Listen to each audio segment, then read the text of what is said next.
आज भैरवनाथाच्या मंदिरामध्ये बगाड्या कोल याचा कौल भैरवनाथ देत असतात आणि तो कौल आज या ठिकाणी विठ्ठल सोपान कदम यांच्यावरती कौल दिलेला आहे. म्हणजेच ते बगाडे झालेले.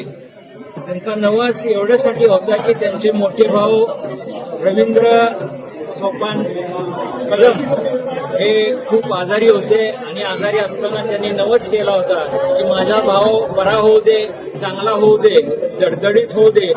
त्याचं जर झाला तर मी पगाड घेईन आणि त्या पद्धतीनं त्यांचा मोठा भाऊ आज चांगल्या पद्धतीनं दणदाकट चांगला झालेला आहे.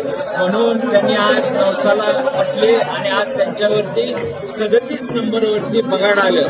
खरं तर रवींद्र सोपान कदम यांच्यावरती पगाड आलेलं होतं आणि आज त्यांच्या भावावरती आलेलं आहे आणि त्याच भावासाठी त्यांनी हा नवस केलेला आहे आणि त्या निमित्तानं आज त्यांच्यावरती पगाड आलेलं आहे. आमच्या भैरवनाथ देवस्थान हे खऱ्या अर्थानं नवसाला पावणारा देव आहे. त्यांच्यामध्ये जो कोण नवस करेल त्या पद्धतीनं त्यांचा नवस पूर्ण झाल्यावरती पगाड येत असतो.